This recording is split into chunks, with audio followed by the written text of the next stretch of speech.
पत्थर आपके, मेरे या हम सभी के लिए एक बेजान कठोर है, जिन्हें हम गाहे बगाहे पैरों तले दबा देते हैं या फिर हाथ में आ जाए तो नदी में फेंक देते हैं। लेकिन जब इन्हीं पत्थरों से इश्क हुआ तो यही मेरा संसार, ब्रेकफास्ट, सास सिंगार सब बन गए। ये शब्द हैं साहित्यकार और प्रस्तर कलाकार अनीता दुबे के।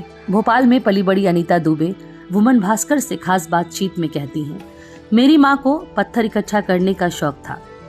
हम जब भी होशगंगाबाद नर्मदा नदी में स्नान करने जाते तो माँ वहां से पत्थर बीन लाती। एक तरफ अनीता दुबे की जिंदगी बतौर उद्वेशक ठीक चल रही थी, लेकिन दूसरी तरफ कला के लिए मैं संघर्ष कर रही थी। कैनवास पर उकेरे चित्रों की तो सभी तारीफ करते हैं, लेकिन जैसे ही पत्थर से कुछ बनाती तो उपहास का पात्र बनती।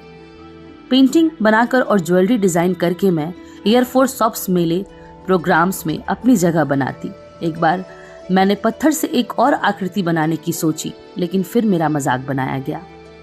जिंदगी में टर्निंग पॉइंट आया जब 2020 में पहला प्रस्तर कला काव्य कैलेंडर आया। इससे पहले मेरी बेटियों ने मेरी बनाई चित्रकारी बड़े स्तर पर लाने के लिए मुझे प्रेरित किया।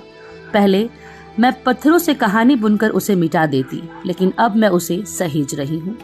मैंने गांधी की दांडी यात्रा से लेकर किताबों के कवर तक पत्थरों से ही कहानियां कही। यहाँ तक कि बीमार पड़ती हूँ तो लोग मुझे जानने वाले पत्थर नाश्ते में ला कर देते हैं और मैं खुश हो उठती हूँ।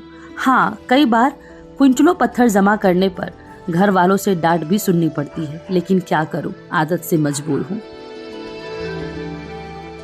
ये पत्थर ही मेरी ऑक्सीजन है। अब मैं सभी को यही कहना चाहूंगी कि जीवन में जो आपको करना है बस उसे लगन से करें।